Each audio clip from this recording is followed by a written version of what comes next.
विद्यां प्रयच्छ परमां परिभावयामि। कोमलं पूजयन् वेणुं श्यामलोऽयं कुमारकः वेदवेद्यं परं ब्रह्म भासतां हृदये मम। कूजन्तं राम रामेति मधुरं मधुराक्षरम् आरुह्य कविताशाखां वन्दे वाल्मीकिकोकिलं। निगमकल्पतरोर्गलितं फलं सुखमुखादमृतद्रवसंयुतं पिबत भागवतं रसमालयं मुहुरहो रसिका भुवि भावुकाः। तृणादपि सुनीचेन तरोरपि सहिष्णुना अमानिना मानदेन कीर्तनीय सदा हरि। नारायण अखिल गुरो भगवन् नमस्ते शिवाय नमः शिवलिंगाय नमः। तन्मे मनः शिव संकल्पमस्तु। नारायण नारायण सर्वे भवन्तु सुखिनः।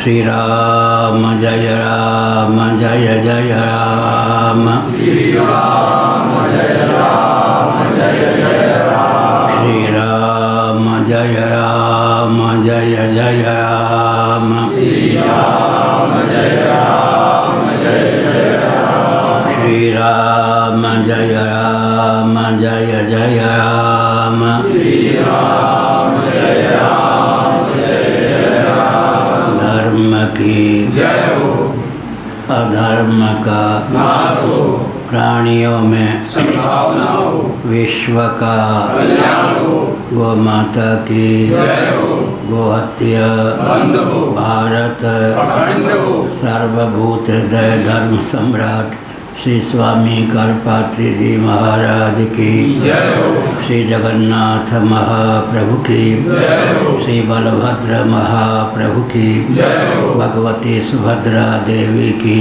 जय हो। हर हर महादेव। गोविंद जय जय गोपाल जय जय। गोविंद जय जय गोपाल जय जय। राधा रमण हरि गोविंद जय जय। राधा रमण हरि गोविंद जय जय। श्री कृष्ण गोविंद हरे मुरारे। श्री कृष्ण गोविंद हरे मुरारे। ये नाथ नारायण वासुदेव। हे नाथ नारायण वासुदेव। गोविंद जय जय गोपाल जय जय। गोविंद जय जय गोपाल जय जय। राधा रमण हरि गोविंद जय जय। राधा रमण हरि गोविंद जय जय। गोविंद जय जय गोपाल जय जय। गोविंद जय जय गोपाल जय जय। राधा रमण हरि गोविंद जय जय। राधा रमण हरि गोविंद जय जय। गोविंद जय जय गोपाल जय जय। गोविंद जय जय गोपाल जय जय। राधा रमण हरि गोविंद जय जय। राधा रमण हरि गोविंद जय जय। हम हिंदू राष्ट्र बनाएंगे। हम हिंदू राष्ट्र बनाएंगे। हम भारत भव्य बनाएंगे। हम भारत भव्य बनाएंगे। वंदे मातरम। वंदे मातरम। हिंदू सर से मान सर तक। हिंदू सर से मान सर तक। भारत वृहद बनाएंगे। भारत वृहद बनाएंगे। वंदे मातरम। वंदे मातरम।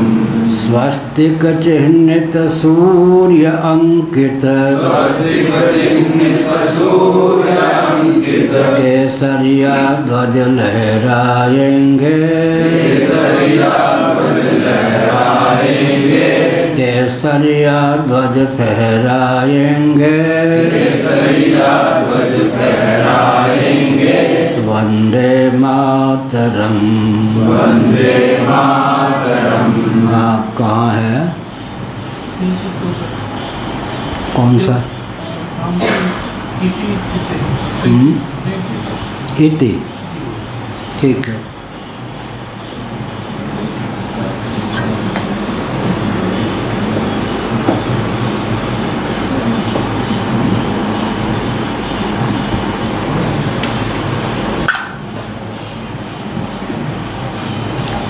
ब्रह्मसूत्र 2.1.35 वाचस्पति मिश्र विरचित भामती टीका पृष्ठ 614।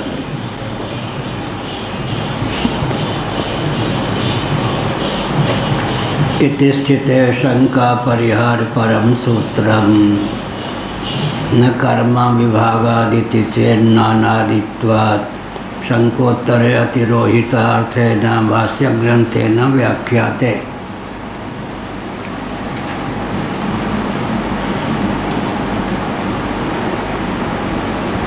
ईश्वर सर्वज्ञ सर्वशक्तिमान है, सृष्टि की संरचना करते हैं। उनमें वैषम्य निर्घृण्य दोषद्वय की प्रसक्ति क्यों नहीं होती? सृष्टि में विषमता परिलक्षित है। चतुर्दश भुवनात्मक ब्रह्मांड में तारतम्य है, स्थावर जंगम प्राणियों में तारतम्य है।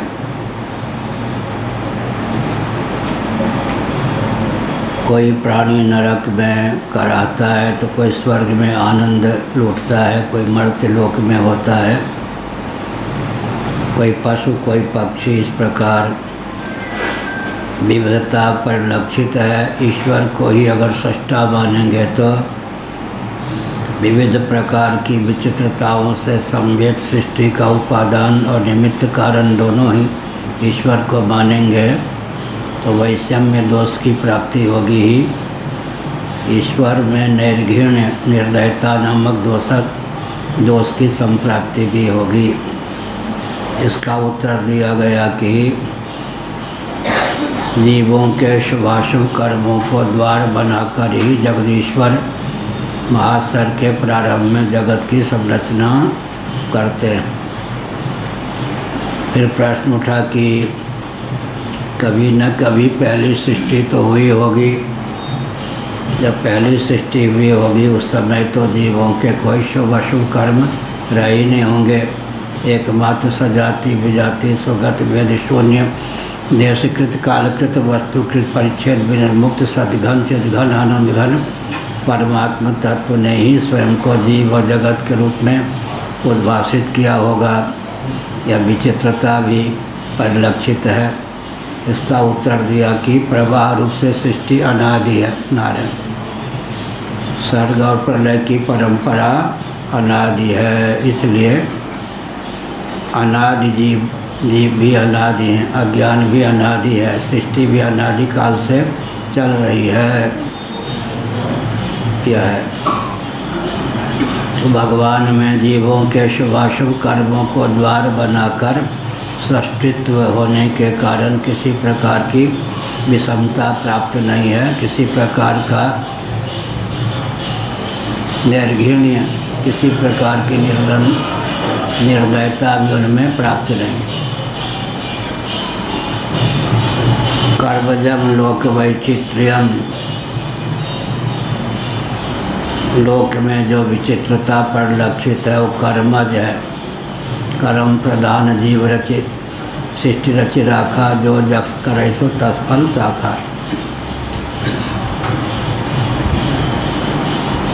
पूर्व सूत्र में कर्मजम लोक वैचित्र्यम यह जो सिद्धांत प्रस्थापित किया गया उस पर शंका उठाई जाती है।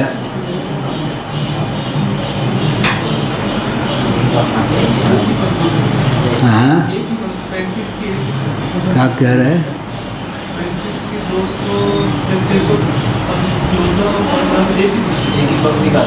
हाँ एक ही पंक्ति है, तो एक ही तो पंक्ति में 10 पंक्ति कहाँ पढ़ रहा हूँ?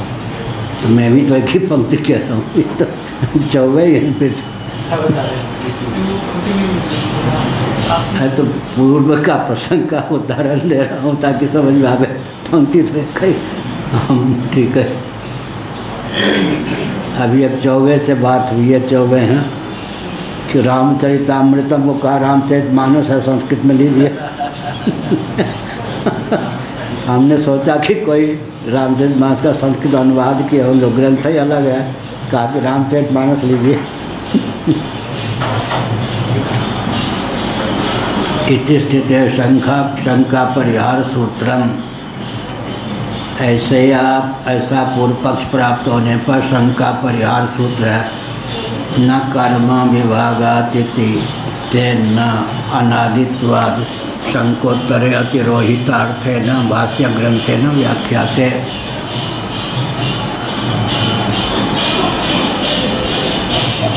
कर्म विभाग को लेकर के सृष्टि की संरचना नहीं है, ऐसा नहीं कह सकते, क्योंकि अनादि है। प्रथम सृष्टि कब हुई, ईश्वर के कार्यालय में भी इसका लेखा जोखा नहीं है। शंका का जो उत्तर भगवत पाद शंकराचार्य महाभाग ने दिया अतिरोहित है, माने अत्यंत सुस्पष्ट है, कोई उसमें गुत्थी नहीं है जिसको सुलझाने के लिए मुझे वाचस्पत में जिन्होंने लिखा कि कुछ अतिरिक्त वचन का प्रयोग करना पड़े। अतिरोहितार्थेन भाष्य ग्रंथेन व्याख्याते। कहीं कहीं भाष्यकार गंभीर तथ्य को छोड़ देते हैं ताकि टीकाकारों को अवसर मिल सके, उन ग्रंथियों को, उन दुर्लभ वाक्यों को सुलझाने का अवसर मिल सके। कहीं कहीं अत्यंत स्पष्ट करके भाव को व्यक्त कर देते हैं। जहाँ अतिरोहित अर्थ का प्रतिपादन करते हैं वहाँ कुछ अतिरिक्त लिखने की आवश्यकता नहीं है। यही कहा अतिरोहित अर्थ है न भाष्य ग्रंथ है न व्याख्याते।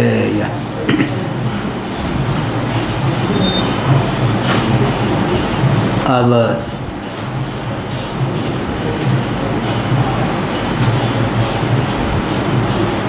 कौन सा सूत्र चलेगा? 36 चलेगा।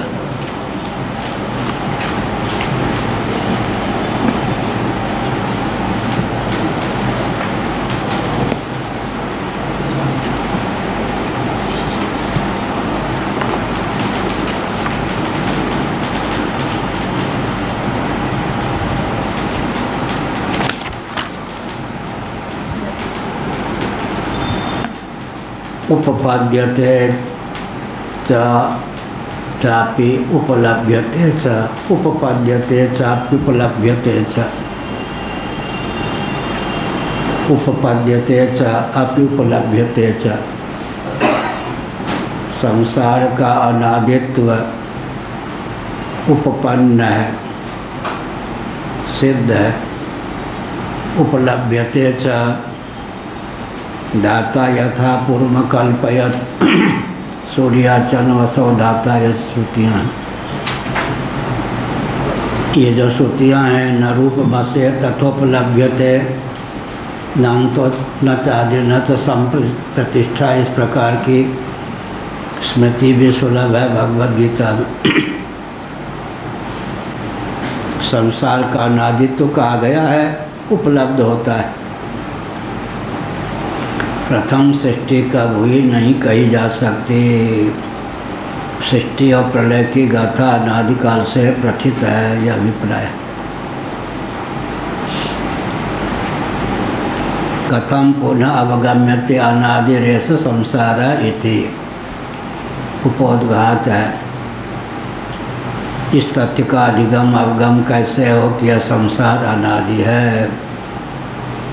इस प्रकार का प्रश्न होने पर, इस प्रकार की शंका होने पर उसके निवारण की भावना से कहा गया अत उत्तरम पठति। सूत्रकार उत्तर देते हैं, उत्तर को पढ़ते हैं माने देते हैं। सूत्र कौन है? उपपद्यते च अपि उपलभ्यते च। संसार का अनादित उपलब्ध भी है, उपपन्न भी है, दोनों ढंग से उपपन्न भी है और उपलब्ध भी है। युक्तियों के द्वारा सिद्ध भी है और यथा श्रुति के द्वारा निगदित भी है। यथा दाता पूर्वम अकल्पयत, इस प्रकार यथा पूर्व कल्पयत। यथा पूर्व का अर्थ क्या हुआ? पहले महाप्रलय के बाद जगदीश्वर ने जिस प्रकार जिस क्रम से सृष्टि की थी, इस कल्प में भी जगदीश्वर ने उसी प्रकार उसी क्रम से सृष्टि की। भगवान समर्थ होते हैं, लेकिन गणित आदि की सृष्टि आदि की जो मर्यादा है, उस मर्यादा का अतिक्रमण भगवान भी नहीं करते, यह अभिप्राय। क्यों नहीं करते? पहले ही कोई कह सकता है पहले पृथ्वी की रचना कर दें, फिर जल की रचना करें, फिर तेज की रचना करें, फिर वायु की रचना करें, फिर आकाश की रचना करें। ऐसा व्यत्यास क्यों नहीं करते? तो भगवान भी सृष्टि की मर्यादा का पालन करते हैं। दर्शन व गणित में सामंजस्य साध कर ही सृष्टि की संरचना होती है। संरचना का प्रकार क्या है? निर्विशेष से सन्निकट सविशेष की अभिव्यक्ति। निर्विशेषता की अवधि परमात्मा से एक गुण संपन्न कार्य की निष्पत्ति। परमात्मा में शब्द स्पर्श रूप रस गंध पांचों गुणों में किसी गुण का सन्निवेश नहीं है। ऐसे परमात्मा से एक गुण शब्द गुण संपन्न आकाश की उत्पत्ति हो जाती है। आकाश जो है स्पर्श रहित है, उससे स्पर्श गुण संयुक्त और शब्द स्पर्श दो गुणों से युक्त वायु की उत्पत्ति हो जाती है। वायु निरूप है, प्रकाशक नहीं है, उससे रूप युक्त प्रकाश युक्त अग्नि की उत्पत्ति हो जाती है। कारण और कारण का गुण कार्य में अनुगत होता है। इस दृष्टि से अग्नि में शब्द स्पर्श रूप तीन गुणों तो इन गुण संवेद होते हैं। अग्नि तत्व नीरस है, लेकिन उससे रसयुक्त जल की उत्पत्ति हो जाती है। जल में शब्द स्पर्श रूप रस चार गुण संवेद होते हैं। और जल जो है स्वभावतः निर्गंध है, उससे गंधयुक्त पृथ्वी की उत्पत्ति हो जाती है। और पृथ्वी में कारण के गुण के अतिरिक्त गंध नामक गुण की प्रतिष्ठा होती है। इस प्रकार शब्द स्पर्श रूप रस गंध पंच गुणों से युक्त पृथ्वी होती है। पार्थिव प्रपंच जो वृक्षादि हैं, उनमें कोई छठा गुण परिलक्षित नहीं होता। इसलिए पिछले दिनों हमने कहा कि पृथ्वी के तत्वांतर परिणाम वृक्षादि न हो करके तारतम्य संघात ही वृक्षादि सिद्ध होते हैं। तत्वांतर परिणाम होते तो पृथ्वी की अपेक्षा वृक्षादि में छठे गुण की सातवें गुण की भी प्रतिष्ठा होती, लेकिन पांच गुणों से संवेद ही वृक्षादि सिद्ध होते हैं। तो पृथ्वी के तत्वांतर परिणाम न होकर के तारतम्य संघात सिद्ध होते हैं। तत्वांतर परिणाम को लेकर तत्व की संख्या में वृद्धि मानी जाती है। तारतम्य संघात को लेकर तत्व की संख्या में वृद्धि नहीं मानी जाती। उपपद्यते च अपि उपलभ्यते च का अर्थ हो गया। उपलभ्यते च स्मृति में न रूपमस्य तत्वोपलभ्यते नान्तो न च आदि न च संप्रतिष्ठा, न आदि है न मध्य है न अंत है। अनिर्वचनीयता के प्रतिपादन में भगवान श्री कृष्ण के वचन का तात्पर्य सन्निहित है। न रूपमस्ति तथोपलभ्यते नान्तो न चादिर्न च संप्रतिष्ठा ऊर्ध्वमूलमधाशाखमस्वत्थं प्राहुरव्ययम्। ऊर्ध्वमूल है, ऊपर की ओर मूल है। ऐसा वृक्ष जिसका मूल ऊपर हो, लेकिन यहाँ ऊर्ध्वम का अर्थ है उत्कृष्टम। संसार का मूल जो है ऊर्ध्व है, भगवत तत्व है, वो उत्कृष्ट है, निर्विशेषता की अवधि है। आधा शाखम अर्थात आधा शाख का अर्थ क्या हुआ? मूल तो ऊर्ध्व है लेकिन सन्निकट सविशेषता से भरपूर है कार्य प्रपंच। अश्वत्थम है तो अश्वत्थ कल भी रहेगा या नहीं, दूसरे क्षण भी रहेगा या नहीं, नहीं कह सकते। जो भी कार्य है प्रतिक्षण परिवर्तनशील है, दृश्य है। लेकिन अश्वत्थम जो नश्वर है, अश्वत्थ माने स्व माने कल, दूसरे क्षण भी रहेगा या नहीं, कल भी रहेगा या नहीं, कहीं नहीं कहा जा सकता। लेकिन इस राशि को न जानने वालों का कहना है कि अव्यय अव्यय है, कभी व्यय नहीं होता।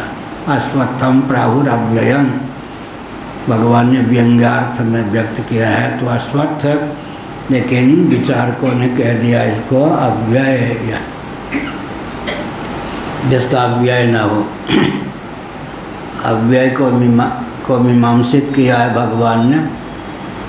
अनादित्वात् निर्गुणत्वात् परमात्मायम अव्यय। अनादि होता हुआ निर्गुण होने के कारण परमात्मा तत्व अव्यय है। जो अनादि हो लेकिन निर्गुण न हो वह भी अव्यय नहीं हो सकता। प्रकृतिम पुरुषं चैव विद्यनादि उभावपि विकारांश गुणं चैव विद्धि प्रकृति संभवान। अर्जुन तुम प्रकृति और पुरुष दोनों को अनादि समझो, लेकिन अनादि होने में भी अंतर क्या है? अनादि होने में भी अंतर क्या है? एक निमंत्रण था, बहुत से ब्राह्मण लोग बैठे थे। एक मुल्ला जी भी आकर धोती होती पहन के बैठ गए। क्षेत्रीय व्यक्तियों ने कभी उस ब्राह्मण को देखा नहीं था, थे भी नहीं ब्राह्मण। तो इसने पूछ दिया कि भोजन तो आपको मिलेगा ही, लेकिन कभी क्षेत्र में देखा नहीं, नाम आप कौन हैं? तो दुबे। कौन से दुबे? या अल्लाह दुबे में भी कोई घुस गया। हम तो समझे कि दुबे से ही काम चल जाएगा, अब दुबे में भी कौन दुबे? या अल्लाह निकल आया, या अल्लाह दुबे में भी कोई घुस गया। कोई बात नहीं, थोड़ा इधर हो बैठ कर आप भी पाइए, प्रसाद तो पाइए, लेकिन या अल्लाह दुबे में भी कोई घुस गया। ऐसे ही है, अनादि में भी घुस गया। कौन घुस गए? अनादि। प्रकृति और पुरुष दोनों अनादि हैं, लेकिन पुरुष अनादि होता हुआ विकृत नहीं। अनादित्वात् निर्गुणत्वात्, अनादि होता हुआ निर्गुण होने के कारण पुरुष अव्यय है, जबकि प्रकृति अनादि होने पर भी गुणों की जननी होने के कारण क्या है? विकार युक्त है, वह निर्विकार है। अनादि अनादि में भी अंतर हो गया ना। प्रकृतिम पुरुषं चैव विद्यनादि उभावपि विकारांश गुणांश चैव विद्धि प्रकृति संभवान। विकारों की जननी है, गुणों की जननी है कौन? प्रकृति। अनादि होने पर भी गणित में क्या लेंगे? शून्य और एक दोनों अनादि हैं, लेकिन शून्य निर्विकार ही है। शून्य की शक्ति जो एक है वो विकार को प्राप्त हो, शक्ति कहेंगे तो एक जो है विकार को प्राप्त होता है। 1 2 3 4 5 6, और एक का एक से ऋण कर दें तो शून्य ही होगा। शून्य की शक्ति का नाम ही गणित में एक है, लेकिन वह जो एक है विकारी है, जबकि शून्य निर्विकार है।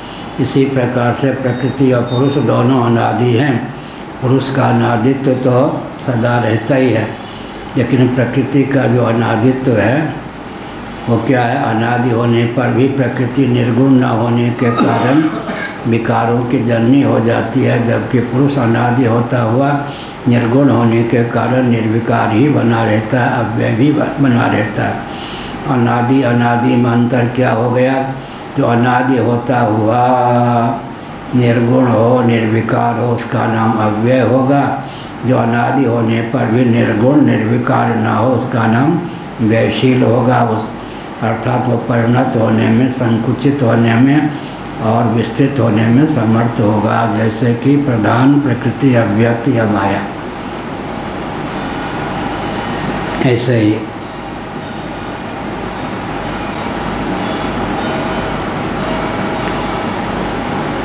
क्या हुआ? उपपद्यते च अपि उपलभ्यते च। भाष्य उपपद्यते च संसार से अनादित्वं, संसार का अनादित्व उपपन्न है। पूर्व सृष्टि, महाप्रलय और सर्ग की गाथा अनादिकाल से चली आ रही है। प्रथम सर्ग कर्म हुआ नहीं कह सकते। या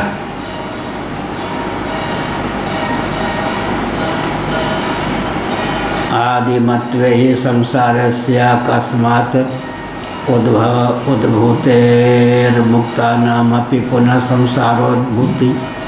संसारोद्भूति प्रसंगः अकृताभ्यागम प्रसंगश्च सुख दुःखादि वैषम्यस्य निर्निमित्तत्वात्।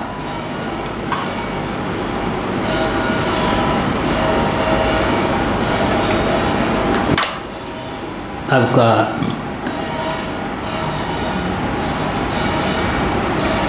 यदि संसार अनादि ना होकर शादी हो तो अकस्मात उसकी उत्पत्ति मानी जाएगी। पहले तो कभी संसार था ही नहीं, एकाएक संसार उत्पन्न हो गया, तब फिर क्या होगा? सब तो शुद्ध बुद्ध मुक्त ही थे। तो मुक्त पुरुषों का भी, प्राणियों का भी, जीवों का भी पुनर्जन्म प्राप्त होगा। यह भी दोष हो गया। अकृताभ्यागम नामक दोष की प्रसक्ति होगी। जब इससे पहले कभी जन्म हुआ ही नहीं, कर्म किया ही नहीं, तो न किए हुए कर्मों का फल मिल जाएगा। अकृताभ्यागम नामक दोष की भी प्रसक्ति होगी। साथ ही साथ कोई सुखी होगा, कोई दुखी होगा, तो पहले के शुभाशुभ कर्म तो सिद्ध होंगे नहीं, तो निर्निमित्त, बिना निमित्त के ही कोई सुखी हो जाएगा, कोई दुखी हो जाएगा। इस प्रकार से कर्मों के द्वार से भगवान भास्कर के प्रारंभ में सृष्टि की रचना करते हैं। और सृष्टि जो है प्रवाह रूप से अनादिकाल से है। प्रथम सृष्टि कब बनी यह कहना ही उचित नहीं, क्योंकि अनादि है यह। और अकृतार्थ प्राणियों के लिए अनंत काल तक यह प्रवाह चलता रहेगा। जो जो प्राणी कृतार्थ होते जाएंगे उनका उत्क्रमण पुनर्भव नहीं होगा, अर्थात वो मुक्त होते जाएंगे। बद्ध जीवों के लिए फिर भी सृष्टि की उत्पत्ति, स्थिति, समृद्धि का क्रम चलता रहेगा। दयानंद स्वामी को एक व्यक्ति ने कह दिया, स्वामी जी आखिर जीव का भंडार कितना ही क्यों ना हो, एक एक जीव जब मुक्त होता जाएगा तो कभी कभी वो भंडार तो खत्म ही हो जाएगा। एक वन में कितने ही पक्षी क्यों ना हो, एक एक पक्षी उड़ते जाएंगे तो कभी न कभी पक्षी विहीन वो वन हो ही जाएगा। इसका उत्तर क्या होगा? दयानंद स्वामी ने कहा, बड़ी विकट बात तो तुमने ठीक कह दी। जीव कितने ही क्यों ना हो एक एक जीव अगर मुक्त होते गए, एक एक जीव को मोक्ष मिलता गया तो जीव विहीन हो ही जाएगा। तो भगवान किसके निमित्त से सृष्टि की रचना करेंगे? उन्होंने कहा, न रहे बाँस न बने बाँसुरी, न बने बाँसुरी न बजे बाँसुरी। मैं किसी जीव का सदा के लिए मोक्ष मानूंगा ही नहीं। आज अगर कोई मुक्त हो गया दयानंद स्वामी की दृष्टि से तो अब जो महाप्रलय होगा उसके बाद जो फिर नई सृष्टि होगी उसमें फिर वो जन्म ले लेगा। मुक्त जीव की मुक्तता की अवधि कितनी होगी? महाप्रलय पर्यंत। महाप्रलय के बाद फिर मुक्त जीव भी जन्म ले लेगा। तो ठीक ही है, उनके अनुसार। क्यों ठीक है? कर्म से दयानंद स्वामी ने मोक्ष। जो कर्म है उसका फल तो क्या होता है? अनित्य होता ही है। जब कर्म से मुक्ति मानेंगे तो कर्म का फल अनित्य मानना ही पड़ेगा। बात ठीक है। दार्शनिक धरातल पर ज्ञान से मोक्ष मानते हैं ऐसा तो नहीं है, कर्म से मोक्ष मानते हैं। तो कर्म जो होता है, कृतक जो होता है, नश्वर होता ही है, यह अभिप्राय हुआ। क्या हो गया? उपपद्यते च संसार, संसार से अनादित्व आदिमत्व च संसार से अकस्मात उद्भूत मुक्ता नाम अपि पुनः संसारोद्भूति प्रसंग। मुक्त प्राणियों का भी पुनः जन्म मानना पड़ेगा। अर्थात सब तो शुद्ध बुद्ध मुक्त ही थे महाप्रलय में। एकाएक सृष्टि मानेंगे तो मुक्त पुरुष की भी उत्पत्ति माननी पड़ेगी। अकृताभ्यागम प्रसंगस्य, एक अकृताभ्यागम दोष होता है, दूसरा कृत विप्रणाश दोष होता है।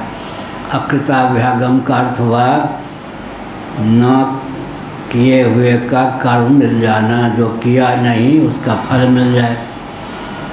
और कृत विप्रणाश माने जो किया उसका फल न मिले। न किए हुए का फल मिल जाना कृताभ्यागम है, किए हुए का फल न मिलना कृत विप्रणाश है। तो अकृताभ्यागम नामक दोष की प्रसक्ति हुए बिना नहीं रहेगी। शुद्ध बुद्ध मुक्त ही सब जीव थे। अकस्मात कभी पहली सृष्टि हो गई तो मुक्त जीवों के तो कोई कर्म थे ही नहीं। फिर क्या हुआ? बिना कर्म के ही उनको जन्म की प्राप्ति हो गई, बंधन की प्राप्ति हो गई। अकृताभ्यागम नामक दोष की प्रसक्ति हो गई। वो चार वाक्यों के यहाँ भी होता है, कोई भी जीव एक ही बार जन्म लेता है, एक ही बार अंत में मर जाता है। तो पहले तो उसका जन्म हुआ ही नहीं। पूर्व जन्म पुनर्जन्म नहीं मानेंगे ना देहात्मवादी। चेतना विशिष्ट शरीर को आत्मा मानने वाले न पूर्व जन्म मानेंगे न पुनर्जन्म मानेंगे। तो उनके यहाँ भी अकृताभ्यागम दोष, न किए हुए कर्म का फल जन्म मिल गया।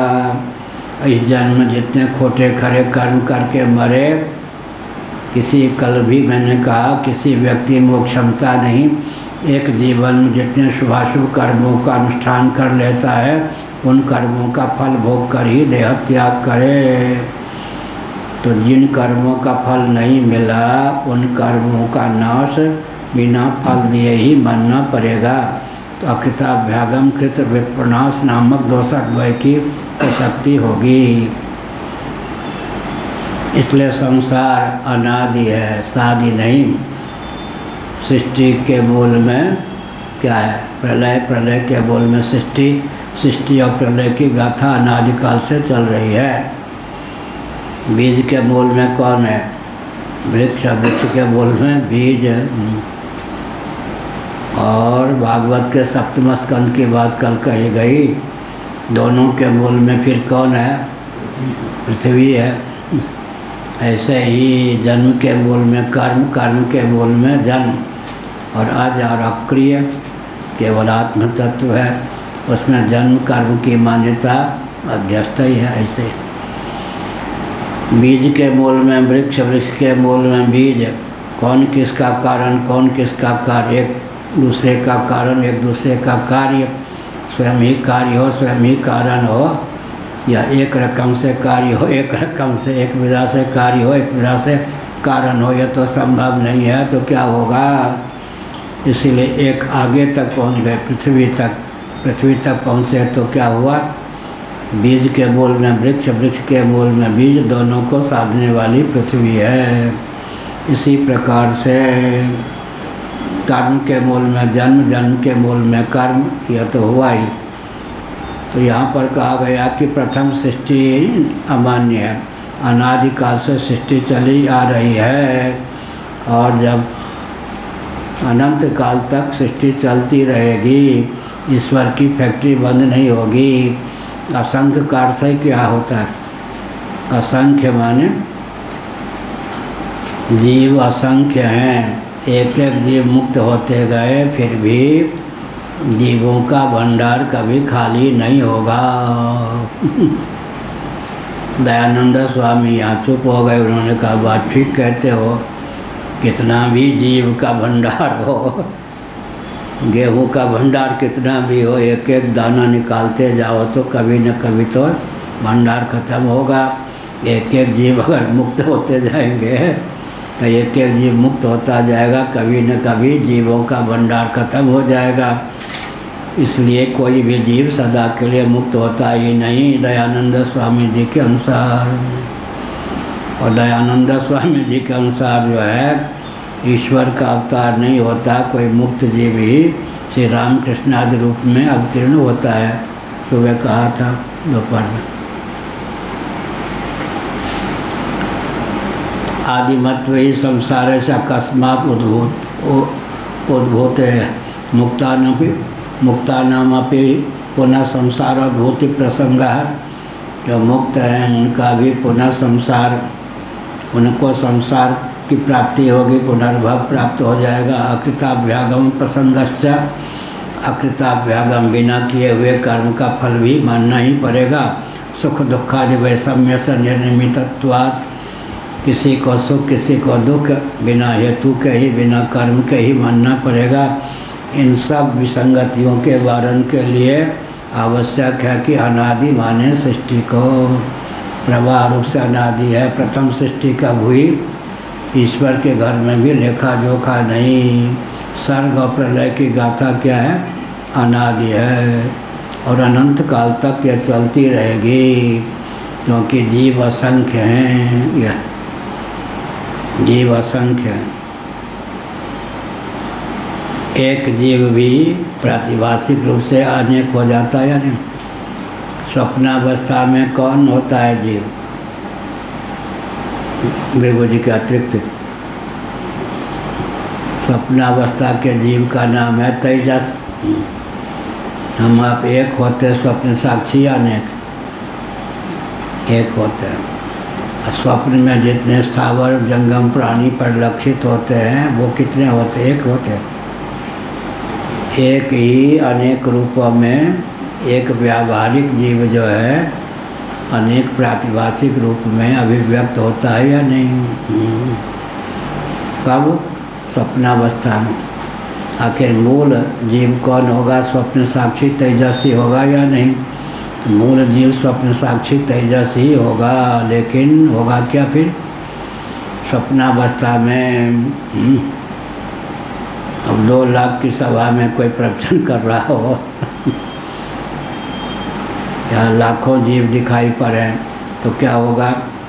एक जीव ही स्वप्नावस्था में मनोयोग से करोड़ों लाखों जीवों के रूप में अभिव्यक्त हो जाता है। दूसरी बात है त्यागात् शांतिरनंतरम, अनिच्छन्नपि भी त्याग हो जाए तो उससे व्यक्ति लाभान्वित होता है। न चाहने पर भी नींद आ जाए और नींद में स्वप्न आ जाए तो लाभ होगा या नहीं? क्या लाभ होगा? अनिच्छन्नपि भी स्थूल शरीर और स्थूल प्रपंच का त्याग हो जाने के माने अभावनात्मक वियोग हो जाने के कारण स्वप्नावस्था में वो क्षमता आ जाएगी कि आ जाती है कि हम पृथ्वी, पानी, प्रकाश, पवन और स्थावर जंगम प्राणियों के रूप में स्वयं मनोयोग से उद्भूत हो जाते हैं। इसलिए और अनिच्छन्नपि भी गाढ़ी नींद आ जाए तो गाढ़ी नींद में क्या होता है? गाढ़ी नींद की क्या विशेषता है भृगु जी? द्वंद्व और दुख की पहुँच नहीं। गाढ़ी नींद की विशेषता क्या है? द्वंद्व और दुख की पहुँच नहीं। जिनको निर्विकल्प समाधि प्राप्त होती नहीं, कदाचित उनको क्या गाढ़ी नींद भी सुलभ न हो, जो कि निर्विकल्प समाधि का क्या है? विकल्प है। निर्विकल्प समाधि का विकल्प क्या है? हरियाणा वाले देखो बोलेंगे गाढ़ी नींद। हाँ, ये निर्विकल्प समाधि का टीका हरियाणा की भाषा हमको बहुत अच्छी लगती है। निर्विकल्प समाधि का विकल्प क्या है? गाढ़ी नींद।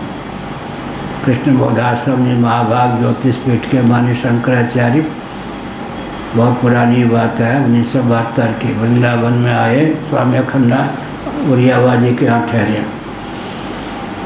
उनके समीप जाकर मैं बैठ गया। उन दिनों संन्यास भी नहीं था, ब्रह्मचारी थे। उन्होंने कहा, कहो साहब, ईश्वर को क्या गरज पड़ी, कुछ ने गाढ़ी नींद बना दी। मैंने कहा, मैं क्या जानूं, मैं आपका बालक विद्यार्थी हूँ, आप ही उत्तर दीजिए। उन्होंने कहा, निर्विकल्प समाधि का विकल्प है सुसुप्ति। यदि सुसुप्ति न होती, हम तुम आगरा के पागल खाने में ही होते। मथुरा वृंदावन के पास है ना आगरा, वहाँ पागल खाना है। उत्तर में बरेली में भी पागल खाना है और आगरा में भी। और निर्विकल्प समाधि का विकल्प कदाचित सुसुप्ति, निर्विकल्प समाधि का विकल्प जो सुसुप्ति है कदाचित सुलभ न हो। निर्विकल्प समाधि सुलभ न हो, सुसुप्ति सुलभ न हो, तो व्यक्ति पागल हुए बिना न रहे। गाढ़ी नींद जो है सबको आती है, तभी पागल होने से सब बचे हुए हैं, हम लोग बचे हुए हैं। लेकिन मछली को नींद आती है क्या? प्राणियों की अलग अलग विशेषता है। ऊँट कांटा खाता है, हम आप खा सकते हैं? ऊँट जो है निषद चरित्र के अनुसार सच्ची बात है, ऊँट कांटे को खा लेता है, हम लोग तो नहीं खा सकते। इसलिए अपनी अपनी क्षमता अलग अलग होती है। मछली जो है उसको चलते ही ऐसा क्या ऐसे में गति में धीमापन आ जाए, वही नींद है। जो अश्व होता घोड़ा, कोई लेट के नींद लेता है क्या? थोड़े एक पाँव को ऐसे कर दिया, उसी में निद्रा की भी गाथा विचित्र है। मछली की नींद कैसी होगी, घोड़े की नींद कैसे होगी, हैं? और आदित्य हैं नहीं, आदित्य तो खड़े खड़े सो जाते हैं, नहीं यहाँ तो नहीं, व्यवस्था में रहते हैं। आदित्य हमारे यहाँ खड़े खड़े सो जाते हैं। अलग अलग है, विश्राम की विधा भी अलग अलग है। तो हमने संकेत किया, नोबल गया तो फिर क्या है? अकृता व्यागम प्रसंगा सुख दुखादि वही सम्यस्या निमित्तत्वात्। अगर प्रथम सृष्टि मान लेंगे तो बिना कर्म के ही सृष्टि होगी, तो मुक्त जीव को भी देहेंद्रीय प्राणांतकरण की प्राप्ति होगी, और अकस्मात बिना कर्म के ही सुख दुख की प्राप्ति हो जाएगी। इन सब विसंगतियों को दूर करने के लिए यह मानना आवश्यक है कि सृष्टि की गाथा अनादिकाल से है, जीव अनादिकाल से बद्ध होते हैं, लेकिन जब तत्व ज्ञान हो जाता है तो मुक्त हो जाते हैं। न ईश्वरो वैषम्य हेतुरित्यक्त्वम्,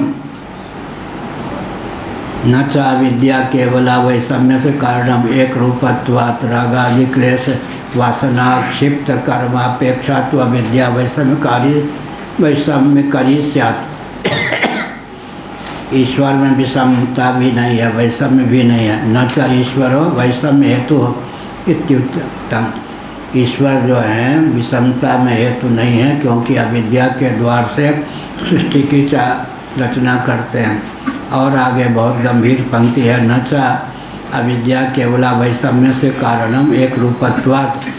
अविद्या भी है, त्रिगुणात्मिका माया, वो भी तो एक रूप है। जैसे भगवान एक रूप हैं, उनकी शक्ति भी एक रूप है। अविद्या क्या है? वो सत्व रजस तमस तीनों गुणों की साम्य अवस्था है। उसमें केवल अविद्या भी वैषम्य में हेतु कैसे हो सकती? बोलो जी, न ईश्वर जगत में केवल ईश्वर जगत में हेतु सिद्ध हो सकते, न उनकी शक्ति रूपा अविद्या या माया जो कि त्रिगुणात्मिका है, जिसको प्रकृति या प्रधान भी कहते हैं, वो भी वैषम्य में कारण हो, ऐसा भी नहीं, वो भी एक रूप है। तो फिर क्या है? रागादि क्लेश वासना क्षिप्त कर्मापेक्षा तो अविद्या वैषम्य करीब स्यात्। राग द्वेष अभिनिवेश इत्यादि अविद्या, अस्मिता, राग, द्वेष, अभिनिवेश। राग आदि से लिया शंकराचार्य ने, राग आदि क्लेश वासना, राग आदि से नीचे भी ले लें ऊपर भी ले लें। अस्मिता के बाद में राग, फिर द्वेष, फिर अभिनिवेश होता है। अर्थात केवल अविद्या अगर अस्मिता, राग, द्वेष, अभिनिवेश के रूप में फलीभूत ना हो तो केवल अविद्या भी एक रूप होने के कारण दुख में हेतु नहीं हो सकती। अविद्या केवल परमात्मा तत्व तो दुख में हेतु क्या होगा? उसकी शक्ति भूता जो अविद्या है वो भी अविद्या के रूप में ही बनी रहे तो क्लेश में हेतु नहीं हो सकती। अविद्या भी राग द्वेषादि के द्वार से ही दुख में हेतु है, यह अभिप्राय। जैसे सुसुप्ति में आत्म तत्व तो एक रूप होता ही है, उसकी शक्ति जो अविद्या होती है वो भी एक रूप होती है। तो सुसुप्ति में गाढ़ी नींद में द्वंद्व और दुख की पहुँच नहीं होती।